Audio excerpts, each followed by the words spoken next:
will let me. There we go. So then we can have that for anyone who won't be able to be on the line with us today. But feel free to ask questions as they arise, and we'll get started. Thank you, Ashley, and thank you to all the participants. We appreciate you guys taking the time to visit with us a little bit today. I know it's a little bit hard in this particular type of format to ask questions, but I'll try to stop periodically and see if there are any questions on any of the material that we're presenting. So again, I'm Paul Kramer from the Attorney General's office, and specifically within the Medicaid Fraud Control Unit. We can do three types of cases. We can do provider fraud, number one, number two, abuse and neglect, and number three, theft of patient funds. So I think today most of the stuff that we're going to be dealing with is under that second area of abuse and neglect that occurs in facilities.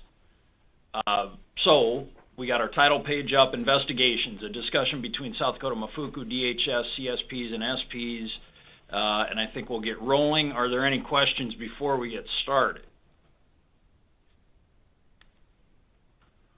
All right, so the first slide I have up there says, separate potential criminal matters from purely regulatory matters. And what I mean by that is there are some items that, or some incidents that will occur that may fall into one or the other of those two buckets.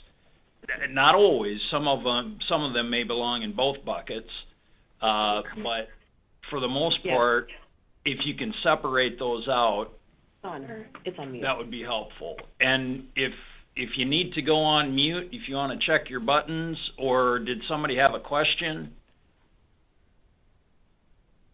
All right, so I'll keep going. So what I mean, again, separate potential criminal matters from purely regulatory matters. I'm going to go to the next slide. So a purely regulatory matter would be something along the lines of a minor medication error, a personnel issue, or something involving maybe diet restrictions. So if someone's not supposed to have a certain type of food, or a limited quantity of food, but that particular resident is able to obtain, or client is able to obtain that food, you probably have to fill out a CIR, but you're probably not necessarily going to call local law enforcement on that issue because it's probably not a law enforcement issue. Now there may be, hypothetically, you could have a situation where it is a law enforcement issue.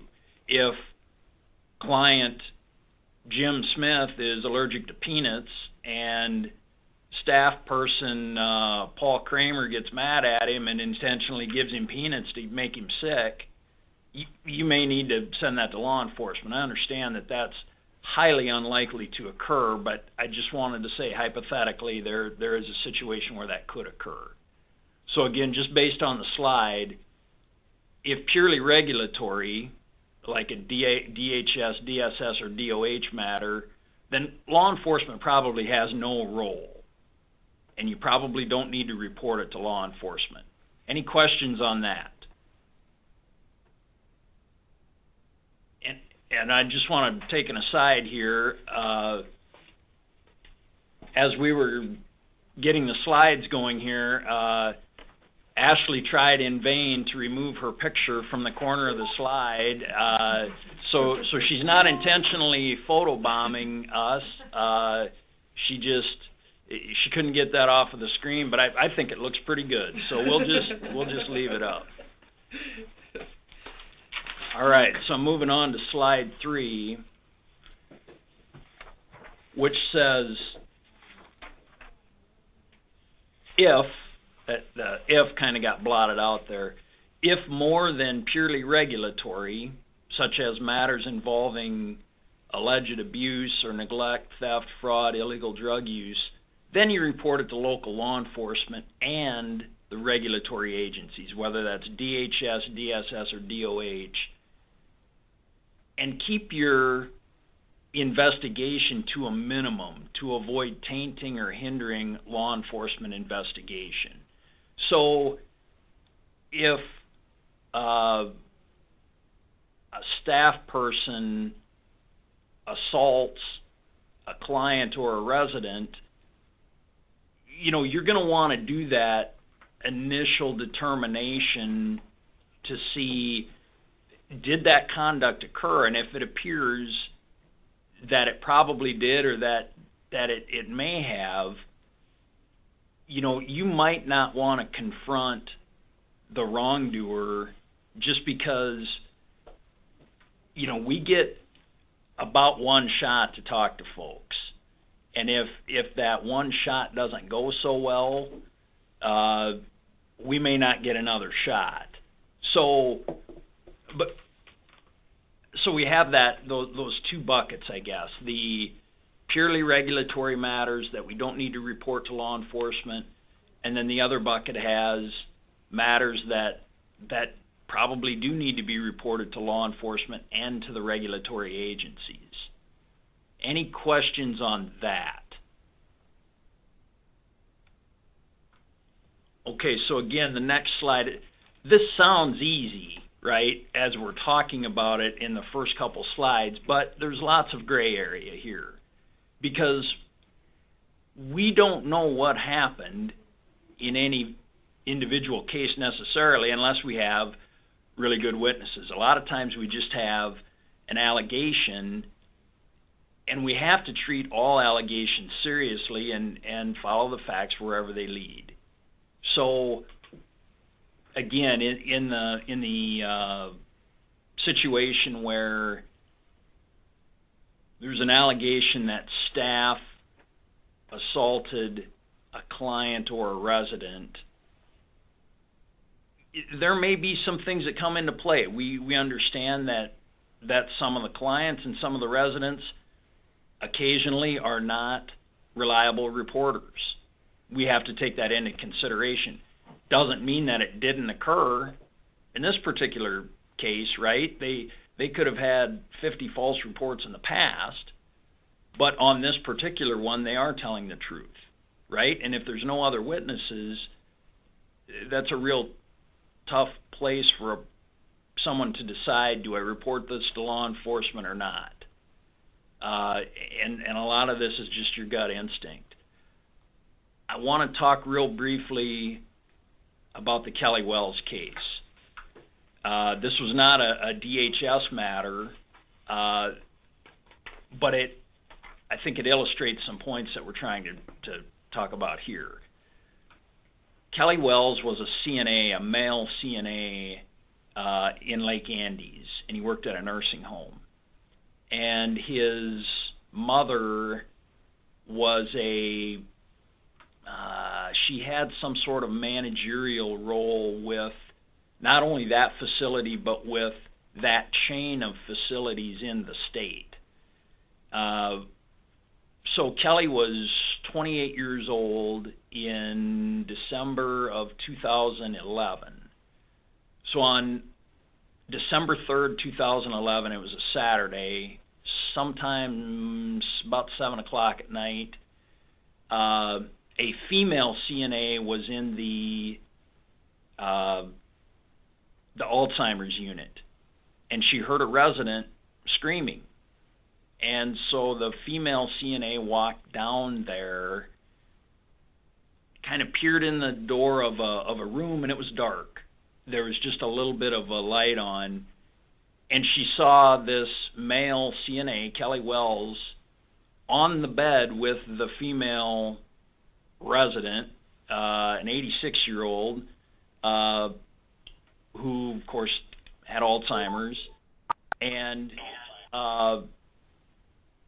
she didn't really see what was going on, but she may have said something. The female CNA said, what's going on, or do you need help, or something like that. And Kelly Wells quickly got off the bed and said, oh, you know, I was having trouble changing her adult diaper. And it was just kind of weird. So the female CNA reported it to her supervisor right away.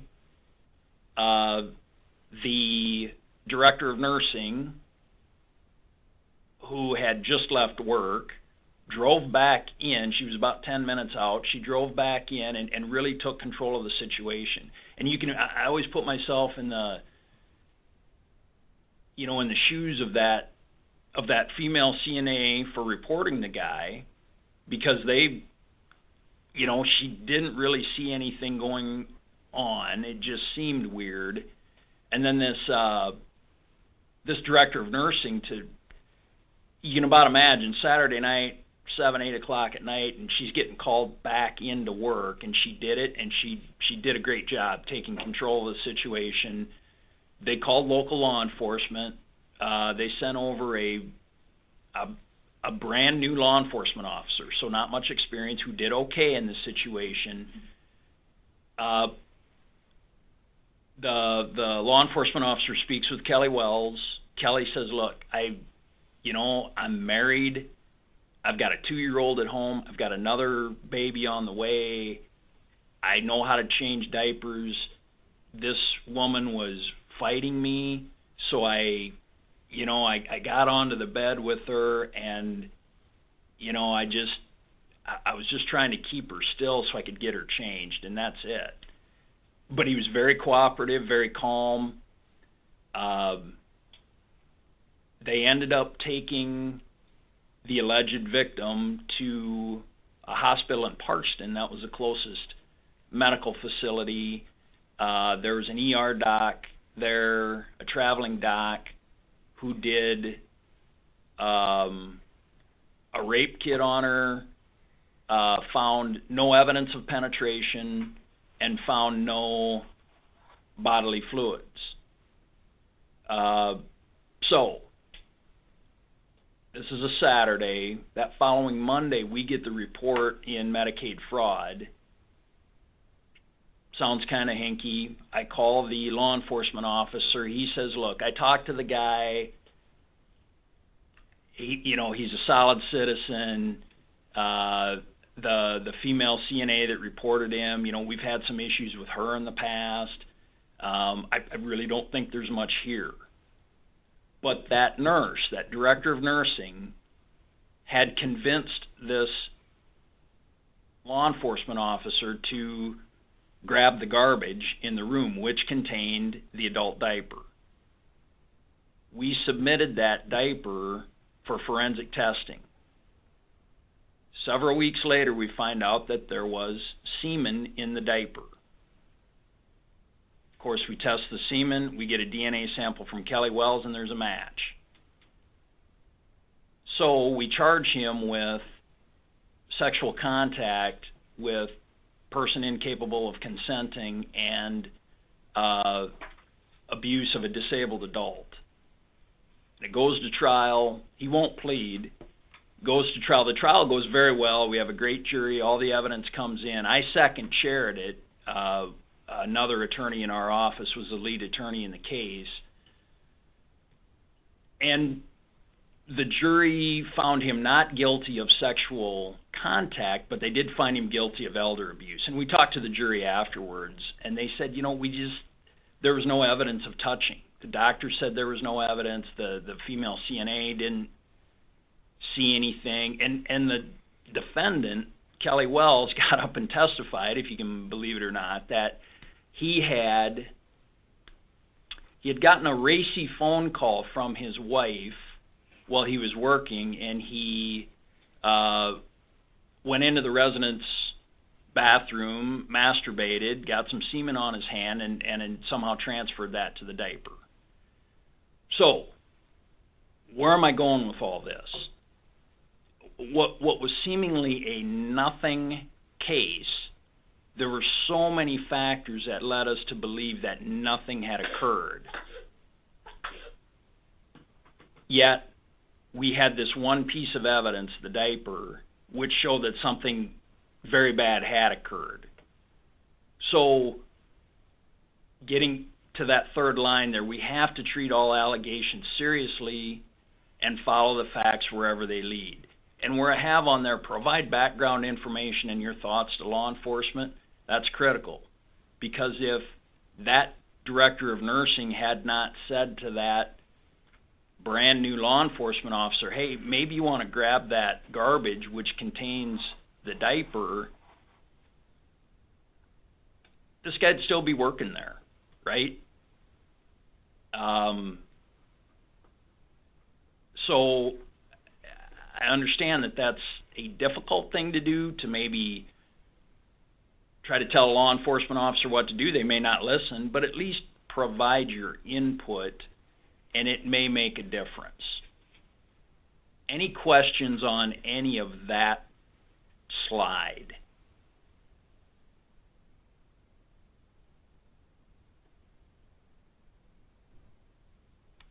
I'm going to move on to the next one. And here's the contrasting where we get into the gray area stuff, right? So we have that kind of allegation that seems like nothing. Then we have this one. And I changed the names, but this is right out of a report that we got. And again, it's kind of blocked, but it says staff Bob has been reported for possible child abuse to children named blank and blank. Bob has been seen throwing the children onto bed and elbowing them in their stomachs. Bob continues to work at this particular facility, even though there is concern of child abuse. So we found out, okay, where is this information coming from? Well, it came from staff person A. So we tracked down staff person A. Staff person A says, well, I never saw that. That's just what staff person B told me. Okay, so we tracked down staff person B. B says, well, I never saw it. That's just what staff person C told me. Okay, so we tracked down staff person C. C says, oh, yeah, well, here's what happened. One particular child at a facility, the kid loves to play wrestling. What do you call it? WWE, you know, the fake wrestling. And that's what they do. And you know, Bob, he loves that kid, and that kid loves him, and he throws him on the bed, and he jumps on him and does an atomic elbow. And of course he's not hurting him. Of course he's not injuring him. It's all in play. It's all in fun. So going back to the first couple slides when I was saying, well, you know, separate the purely regulatory matters from the criminal ones, in a lot of cases you can do that. But there's going to be some that fall in that gray area of, is this a something or is this a nothing? And you don't know until you do a little further investigation, right?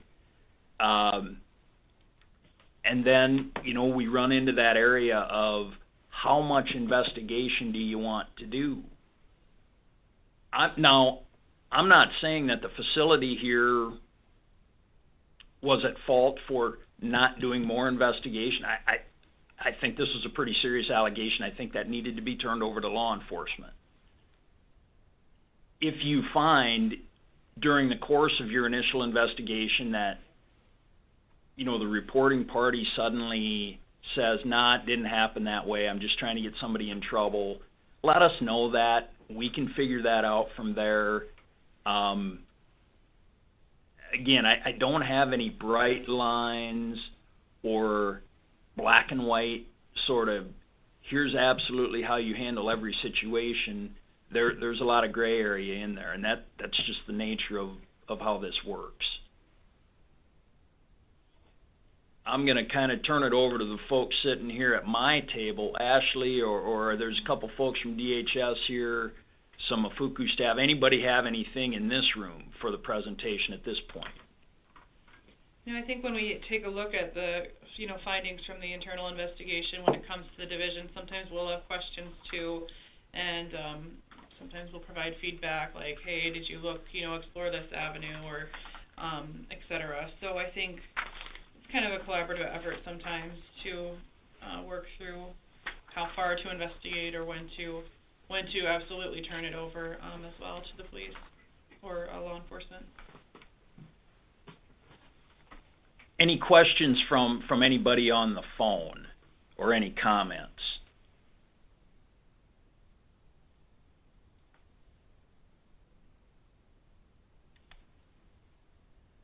What I have up here, and I understand this isn't very easy to read, but I think Ashley emailed this out earlier, correct? I did, yep. This is a document that was produced by the South Dakota Department of Health. They call it a decision tree. And essentially what it does is, it provides some guidance on when to report. So now, since this is a Department of Health document, and this applies mainly to nursing homes or assisted living centers, it's not directly applicable to you, but I wanted to show it just as an example of a document that your facility may want to produce and utilize. Because, these situations, critical incidents, don't necessarily happen Tuesday at 10 o'clock when you're fully staffed, Tuesday 10 o'clock in the morning when you're fully staffed. They may happen Sunday morning at 4 a.m. And if you have something like this, it provides some guidance to folks that are working as to how do we need to handle this right now. Because folks may not be thinking very clearly in the event of a truly critical incident. And if they have something that walks them through the process, it may help those folks decide what to do at that particular moment. So you have that. Again, it's not all of this applies to community support providers, for example. It was intended for a different audience, but just for example purposes, something like this decision tree or flow chart, and if you Google decision tree or flow chart for abuse, neglect, or critical incident reports, you will find other examples out there. Any questions on that slide? Now the next few I'm going to go through fairly quickly because you have them in writing. And again, these just back up. So it'd be slides 8, 9, 10, 11, and 12. Those are simply the supporting documents for that decision tree. Again, which is from the Department of Health, may or may not be applicable to CSPs and SPs. Any questions on any of those documents while we're here?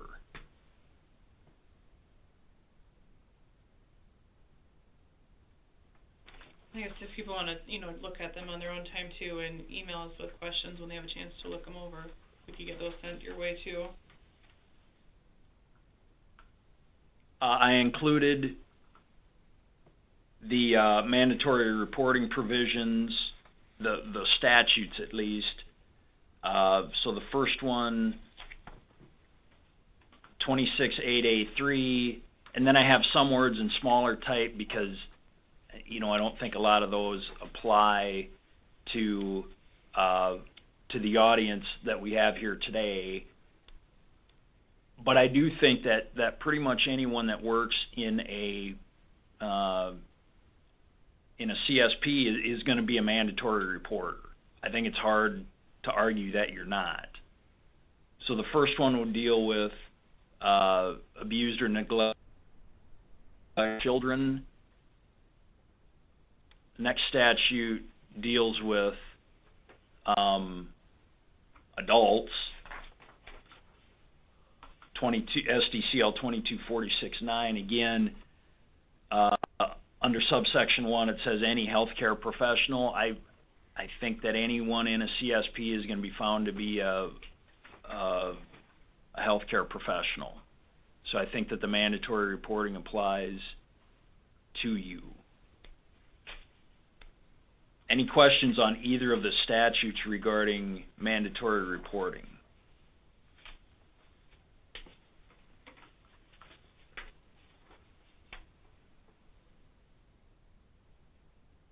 Maybe one thing I'm thinking of is initially, early on in this presentation, you had mentioned about how not all reports would rise to the level where law enforcement would need to be contacted, but with the mandatory reporting requirements, sometimes on the weekends and evenings, law enforcement still is the only appropriate party to be contacted because DSS is closed.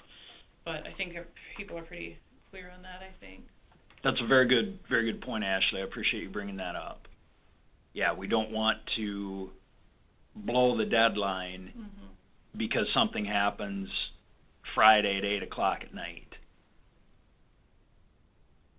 I would like to bring up one thing. Just make sure that you give us everybody's name. If you give us just initials, that doesn't help. And what if that same staff person is going someplace else and doing the same thing or worse?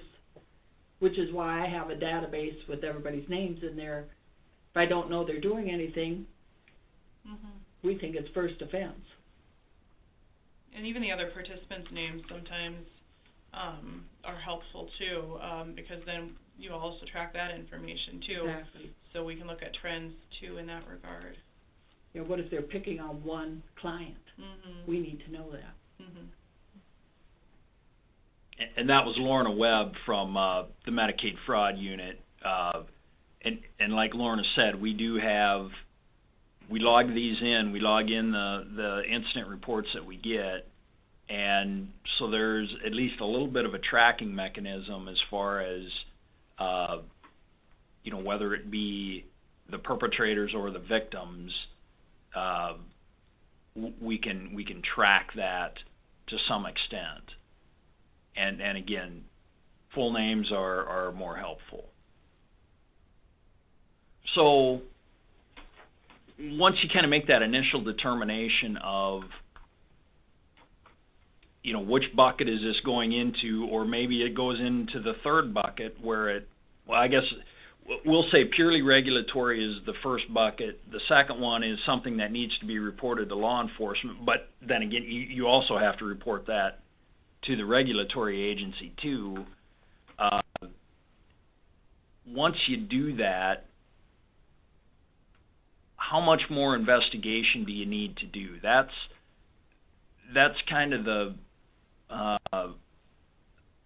once you report it to law enforcement, you're probably pretty much done investigating, if you will. You can certainly, and we hope that you do, assist, whether it's the agency that you're reporting it to, the regulatory agency, or if it's law enforcement, please help them out. And then if it's in that purely regulatory bucket where it's not going to law enforcement, and again, it's the diet restriction kind of issue, or staff fell asleep overnight, no one eloped, no one was harmed, nothing bad happened, you have to report that as a critical incident, but it's not a law enforcement matter, so it's one of those purely regulatory matters. How you go about conducting that investigation, we do have some other written information. I think Ashley can email those out. It's some outlines on conducting investigations. It's not,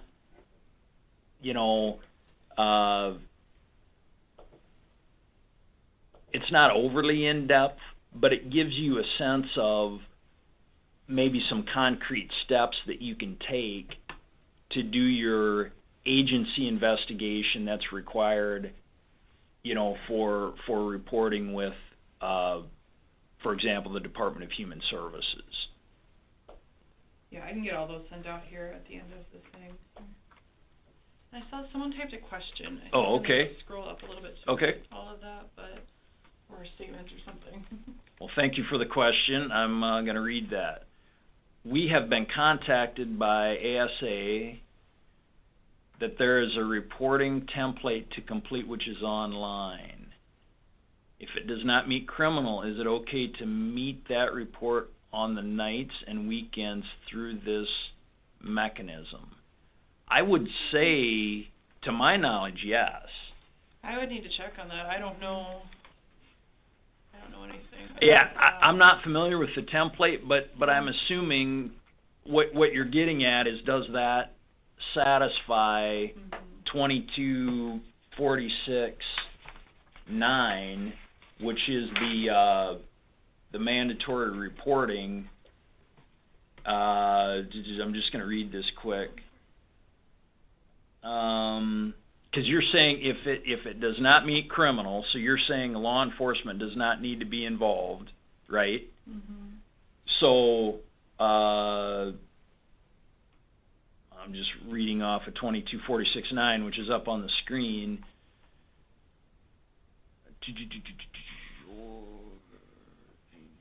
Within 24 hours, report such knowledge or suspicion orally or in writing to the state's attorney, which I understand that's in state statute and you can do it that way. I'll just throw this out there. The state's attorney is a prosecutor, not an investigator. So I'm not real big on sending it over to the state's attorney's office. Ultimately, they're the chief law enforcement officer in the county. I get that. But I think that it should have said law enforcement, which it does later. But anyway, so we have report it orally or in writing to the state's attorney, to the Department of Social Services, so that would probably be that form, or to a law enforcement officer. So to your question, would that satisfy this if you reported on that template? My gut answer is yes, because reporting it to the state's attorneys, in all honesty, is not going to do you much good unless you've already because you're saying it's not criminal in the first place. Now, do you guys have your own CIRs that they have to fill out for? Yeah, and then Okay. it would be the next working day for our contact. Okay. So you don't want to solely do the ASA template, right? You're going to also want to do the regular CIR with DHS. Yep, they're good about that. So good news is that we have adult services and aging coming to our office building in the near future here, and so we will be able to outline a little bit more, or check on that a little bit more with them and get back to you all. But I do see just navigating their website that there is even the ability to email adult services and aging with the report. But I'll talk with Cassie Lindquist and we'll see what feedback she has for us too. So I hope that kind of answered that question. If it did not, you can shout it out. You can type in another one. But yeah, that was a good question, and thank you for asking that.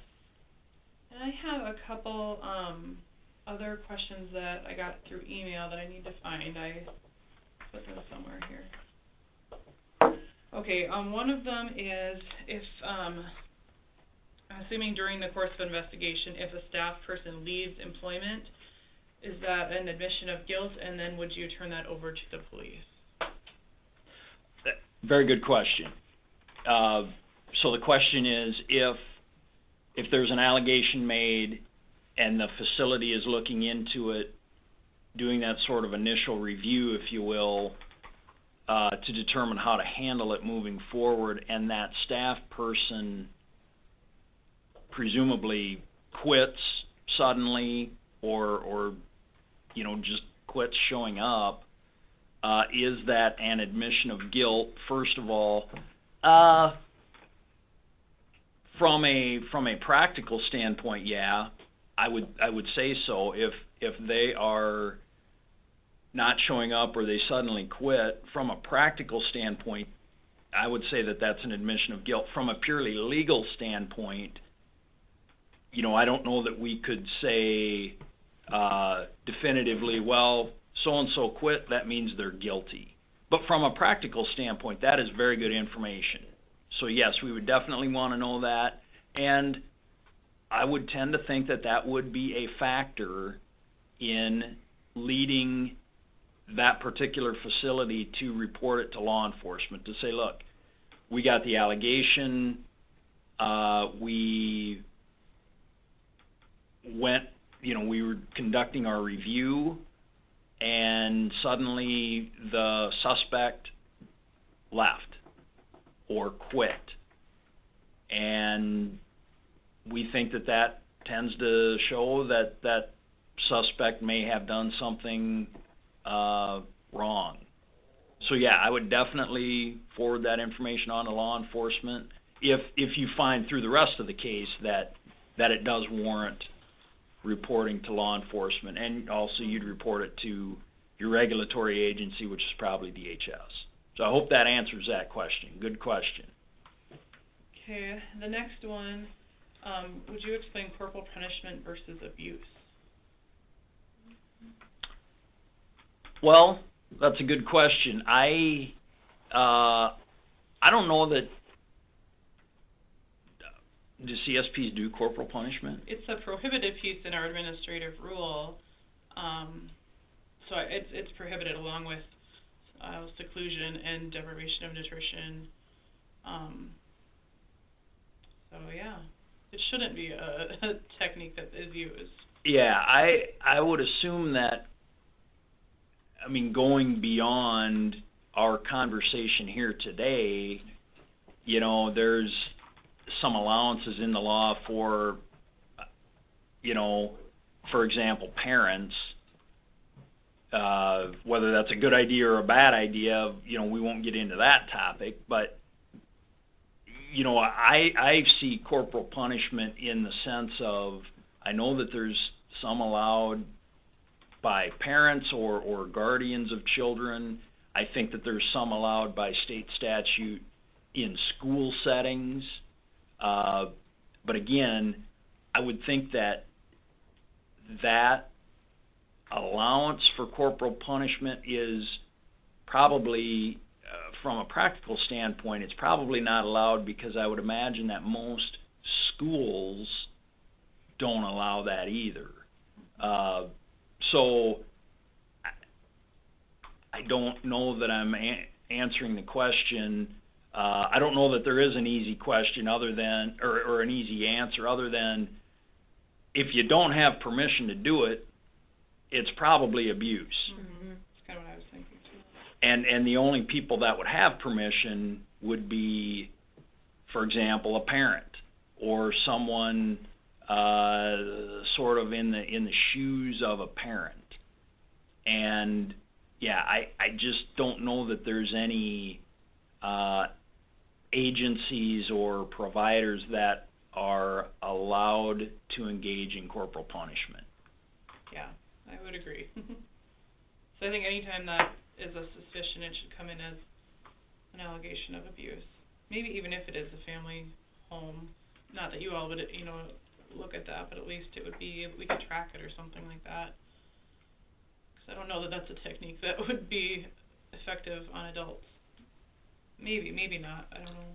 Or children. Well, or children, exactly. Yeah, so, exactly. Yeah. Okay. And if we didn't answer that satisfactorily or we're missing the point, certainly speak up or shoot in another email, please. And then the last one is, when interviewing participants, if they do not have a guardian, do they have the right to be interviewed on their own, or can a family member demand to participate in the interview? Likely a parent, probably. Very good question. I would assume that, I don't know if agencies have their own internal policies and procedures about who they have to have from a from a legal standpoint, I would say that, and I'm removing this from, say, facilities, but, you know, I have a 14-year-old son. If he was either a suspect in some kind of a conduct or an alleged victim in some kind of a contact, from a practical matter, law enforcement probably better be getting a hold of the parent or the guardian in that situation. Now, I understand you're asking from the facility's perspective. I would say whatever the internal policy and procedure is, does DHS have a policy on that? Not who necessarily would, and that's, I threw those last two slides on the presentation here actually to cover the policies. I mean, they're allowed. Should I get to those? Yeah, we could, I guess. Participants are allowed an advocate if they choose to. But I think this one is probably coming from a situation where the family member was almost suspected to be involved, and Okay. they wanted to be in on the interview. Yeah. So. Yeah, that there's a lot of different factors to consider there, such as like what Ashley's saying. If the alleged perpetrator is a family member, obviously you got to be careful about involving a family member in speaking with that participant if the participant's the alleged victim, because the participant may deny it just to protect their family member because the family member's sitting there. That is a tough question, though. So I'm going to try to get back to it this way. Do they have a right to have somebody there with them? I would say you go back to that advocate sort of deal. I would assume that would be like a social worker within the facility. Or staff they trust, or Okay. a neighbor or friend, something like that. And, if it's appropriate, I don't see any harm in, let's maybe flesh this out with some examples. If a staff member is alleged to have assaulted a participant or a client or a resident, I would definitely get the family involved, or guardian, or whoever the responsible party is. Doesn't mean that they have to be there during the interview. And I would say generally, if law enforcement is conducting an interview, they want as few people in there as possible. Doesn't mean that they're not going to have a parent or a guardian in there, but typically they want to do that one-on-one. So again, that's if a staff person is alleged to have done something. If a family member is alleged to have done something, then yeah, you're probably not going to want to involve at least that particular family member, and maybe no family members. I have a question on that one. Yeah. If the person who's being, let's say, allegedly abused by staff, wouldn't it would be appropriate, though, before just involving family, to ask them if they want them to be involved? Because as a guardian, I mean, I wouldn't, if I don't want my mom to know, she doesn't have to know. I can tell her whatever I want to, being over 18 and being my own guardian. Very good. And that's Megan Rendell. Am I pronouncing that right?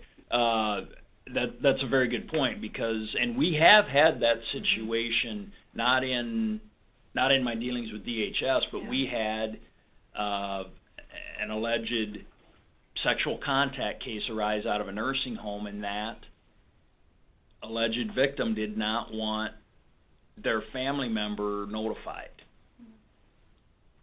And we respected that. We didn't do it. We kept saying to that alleged victim, we really think you should bring your family into this, and eventually that person did. But I agree with Megan that we don't want to immediately override the wishes of an alleged victim.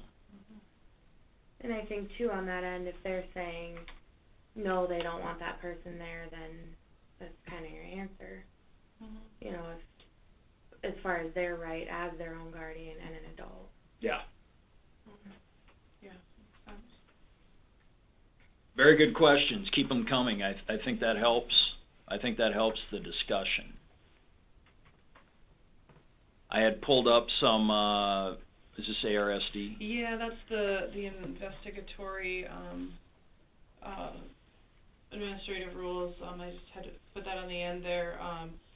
Is each provider has, a requirement to have a policy on abuse, neglect, exploitation, which outlines their investigation procedures and their timelines, training to participants in an accessible format, et cetera. And so I put that in there, and that's something we look at each month during representative random sample SMART file reviews, where we look at a participant's file, and then we also look at the policies anytime they're updated, and then during every 2-year policy reviews and such, during policy implementation reviews every 2 years also. So I just put that in there as a refresher. And then on the last slide, I just put in the critical incident reporting administrative rule, or at least a portion of it. I left off the list of the reportable areas, because we'll just kind of as a reminder about the critical incident report training that we're doing March 30th, which is more just how to navigate our new system a little bit better with a handy guide that has been developed. So that's all I wanted to toss in there. I have a question for you. So us as a division, when we get a report of A&E, and we pass it on to you guys, if law enforcement is also involved, you know, we usually get a follow-up or a summary from the agency about, you know, kind of that finding. But do you guys also get a report from the police department, or you just solely are We're based just on waiting what for you for to us? send it. Okay, Yeah. okay, that's good to know. Yeah. And if I don't get something when it says follow up, I'll be calling. Okay. Oh, yeah. Okay. Just making sure. So just to make sure everybody heard that on the call, the question about the follow-up information, because again, a lot of times there will be the initial report and then follow-up information will come later. We do look for that follow-up information. So please, to the extent you have it, go ahead and pass it along to DHS. They'll pass it along to us, and that helps very much. We, I know DHS does. I know Mafuku, we strive to work with providers, not against providers. I think we've had some pretty good outcomes working with providers. So we want to stress that we all have the same goal, and that goal is to provide good quality patient care, and you know, probably more on our end is keeping the costs down. But yeah, we all have that same goal. We want to see people get good quality care, and to the extent we can help with that, we want to help with that. So we appreciate your time this afternoon. If I'm going to leave it open here for a little bit, because I think we got another hour. Not that we have to be on here for another hour, but if anybody has any more questions, feel free to shout them out or email them in, and I'll just shut up for a minute and see if we have any questions. No emails so far.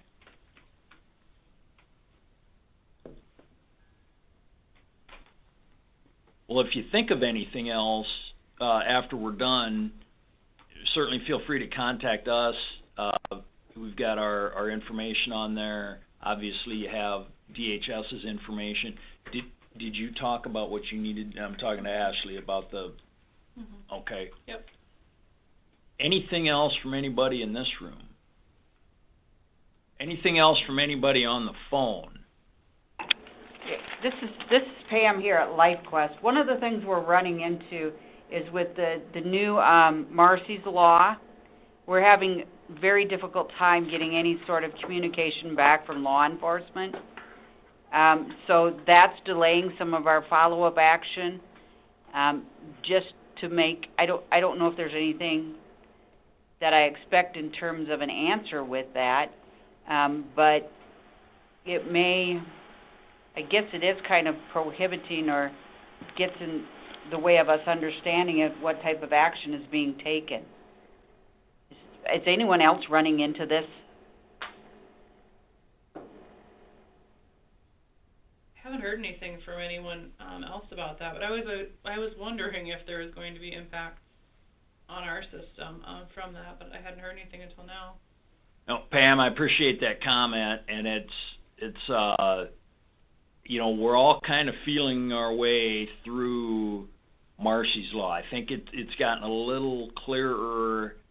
My boss put out some guidance, which I think was helpful. I think even the proponents of Marcy's Law did not anticipate all of the consequences.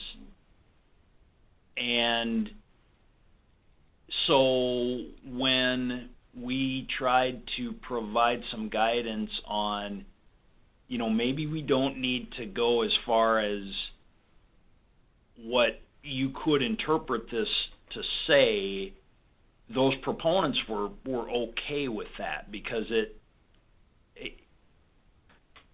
that situation could have been handled better by the proponents. And I'll leave it at that. So, is that Mitchell? Mm-hmm. Pam, do you want me to speak with someone? Whether is it the sheriff's office, is it the PD, both? What are your thoughts on that? No, I think we're working just fine with our local police department. Okay. Actually, we have a great police department here. I speak highly of them and their interactions with the people we support and our staff here. No, they're trying to work with us in any way they can. It's just slowing it down a little bit is all. Okay. And so if you're not getting some of the stuff you need from us right away, that might be why. But no, they're trying to navigate through it just the best that they can as well. Excellent, and I appreciate that. And that good comment, good question. I would throw in here too, as long as we're on. I understand, not all law enforcement entities handle reports from facilities in the same fashion. And I understand from a facility perspective that's difficult and frustrating. So, occasionally if you report something to law enforcement may be less than thrilled to be at your facility to look at a case where, nobody's bleeding, nobody's got a broken bone, yada, yada. I get that. I do think that law enforcement is getting better about their reactions to investigating these types of allegations. I think in the past, perhaps, there was kind of a, this isn't a big deal, why am I here kind of an attitude. I'm not saying that's gone. I think it's gotten better. But to the extent you see law enforcement reaction that isn't quite as good as it could be, let DHS know, you can let me know, and to the extent I can have that conversation with law enforcement, I will. To say, hey, look, there's a lot of gray area here, and we'll use the Kelly Wells example, that, you know, something that seems like nothing may be something. And we understand it goes the other way too. We've got the wrestling kind of stuff going on too. But we have to take all allegations seriously, and we have to go where the facts lead us. So to the extent that you're having pushback from law enforcement along the lines of, why am I here? Why am I wasting my time looking at whether a resident got slapped or yelled at? You know, if we need to have that conversation, we can do that.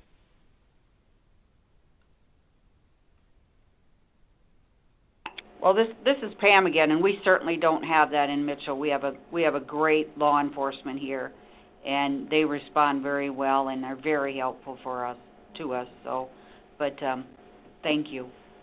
Yeah, very good. And yeah, obviously I didn't mean to, and Pam, I don't think you were saying that I was just talking about the Mitchell folks, but in general, I haven't heard that much from CSPs, but I've heard it more from maybe some nursing homes, assisted living centers.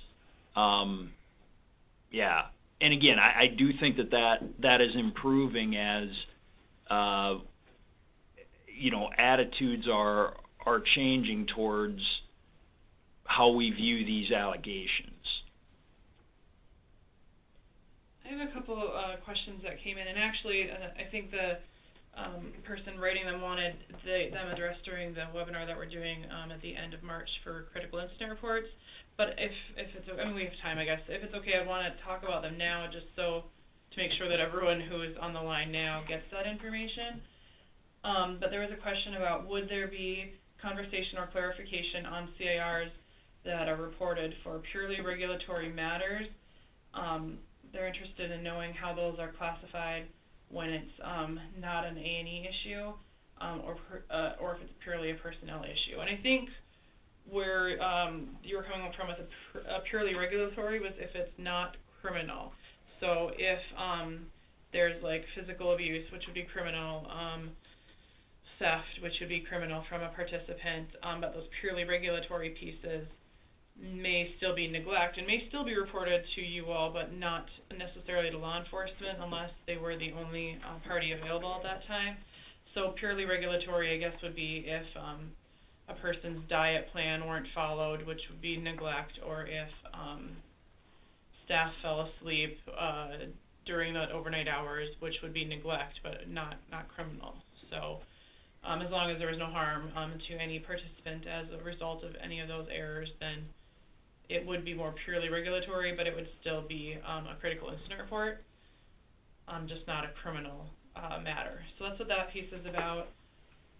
And then, and I guess the staff falling asleep was an example. So it would be a personnel issue, and then would it or how should it be reported as a CIR? So pretty much just like it is now, it would be an allegation of neglect reported to us as a CIR. We would forward that to Medicaid fraud. Likely it would be reported to the Department of Social Services if it is evening or weekend, to law enforcement, or maybe we'll have new information on how to report to ASA on weekends and holidays, but we'll get you that information related to what Stephanie had said on the 30th or before in that regard. But a critical incident report, if it's just poor judgment or a personnel issue on staff, that would be when you'd contact your program specialist. And one of them that we run into all the time are like those rewards cards. So you go to Walgreens, and it's almost just instinctive that you enter your little rewards number into when you're checking out. And so if participants don't have a rewards number, I mean, first of all, they should have one. If they shop at those types of stores, they could use their phone number and such. But if staff just like instinctively enter theirs, and then right afterwards they come to their supervisor and say, hey, I didn't mean to do this, it was just instinctive, it was an accident, I wasn't trying to exploit that person for their rewards points, then it may or may not be reportable, and that's a conversation you'd have with your program specialist.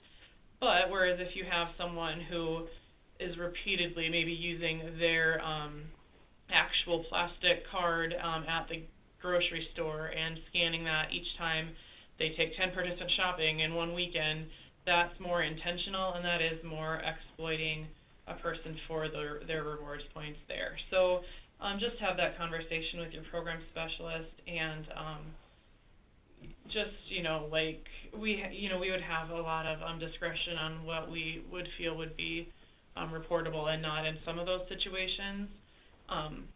So just have that conversation, I guess. And, it does come down to some of those being personnel issues and some of them being allegations of exploitation.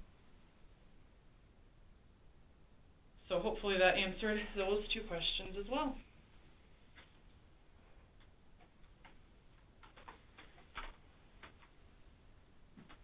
Well, we hate to end an hour early. I know everybody's going to hate that. So, anything else from anybody?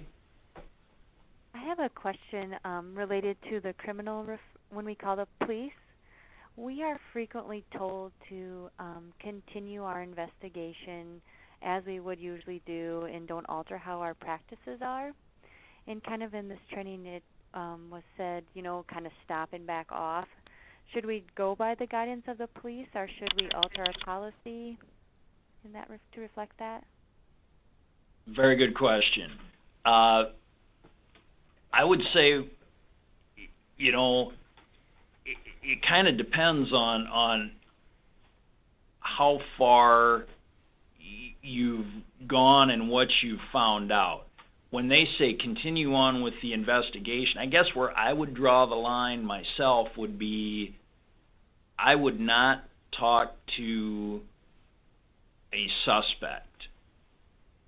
If you're thinking that there's something to substantiate what happened, and I'm not saying never talk to a suspect, but if there's an allegation of staff slapping resident and there's a red mark on the resident's face, and the CNA, or I shouldn't say CNA, but because that'd be more like a nursing home, but DSP. yeah, a direct support professional in the next room heard a smack. Maybe they didn't see it, but they heard something, and then the participant said, "Ouch." To me, that's enough at that point where we're not going to take that over.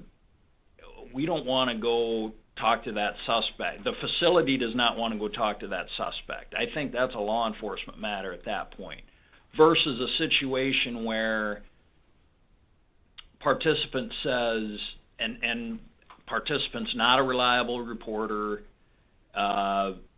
participant says, staff has been picking on me. And you talk to other staff and they say, I think participant's mad because they didn't get to watch TV or whatever, they had something taken away. If you're getting the gut feeling that, maybe there's nothing here, I don't see a problem with talking to the suspect in that particular case. Again, I don't have any bright line. It would be easy if we had a bright line and said, never talk to a suspect. Well, we can't turn everything over to law enforcement because pretty soon law enforcement's going to just quit showing up. On the other hand, you run into the Kelly Wells cases where we might think it's nothing and it turns out to be something. So I don't know if I'm answering your question or not, but go ahead. I think you had another question. Yeah, I think sometimes it's hard because we have to ensure immediate safety, and frequently that means putting that person on non-disciplinary paid leave or just on leave until the police do their piece, which can be an extended amount of time. So you would just suggest putting them on leave if you think a criminal event happened, not where it's kind of gray. Put them on leave and just let the police move at their pace. I think so, and also, to follow what your policy outlines, your organizational policy, because I think most times, if there is an allegation, then a staff member is placed on, leave, no matter, whether paid leave or unpaid leave, for a period of time while the investigation's ongoing. So, yeah, I would say follow your policies. And again, very, very good question, tough question. I would, when you're talking to the police, say, I understand you're busy and you have other priorities that you need to attend to. I just got to tell you, by our policy, we have to suspend this person, the suspect. And so, just maybe keep that in mind, officer, if you're able to bump up the priority of this in some sense. Again, I understand you've got tons of other things going on, but we just wanted to let you know that we do have to suspend this person until they're potentially cleared. If they're not cleared, then we might have to fire them. So maybe if you let them know that, it may help to some extent. Yeah. Yeah, I think too, something I was going to add, which just comes from the background that I come from, working with child welfare, would be talking with the victim as well if it's a sensitive situation. So, like, for example, the slap or maybe sexual abuse, and when that's handed over to the police, giving them that opportunity to interview them about the situation that took place, because you don't want somebody to continually talk about something that may be sensitive, where the story might change. You want to have law enforcement get that information. Supporting them, telling them they're there for them, but not asking leading questions or saying what happened, how this happened, because you want them to tell that to law enforcement for the investigation purposes. Excellent point. That was Megan Rendell again. And yes, criminal defense attorneys, and this is their job, will take any inconsistencies and point those out to a jury. And so if there's 5 different statements, nobody's going to tell the same story the same way twice. I mean, that's just the way it is. If there's 5 different statements out there from an alleged victim or even a witness, those discrepancies will be pointed out to a jury. So to the extent, like Megan's saying, that we don't have clearly you got to do some initial, I would call it a review. If, maybe not an investigation, you're going to see is there any merit to this allegation?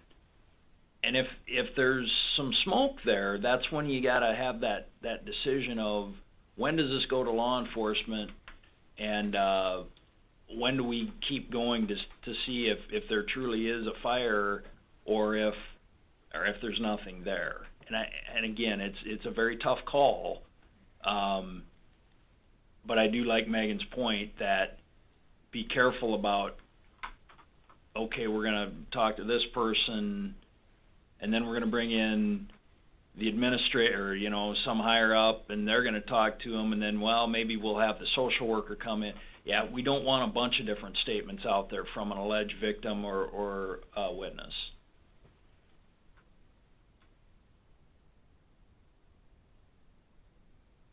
Well, this is a good discussion. Anything else from anybody? We still have time, so I don't mean to cut this off. If anybody else has anything, we're happy to stay.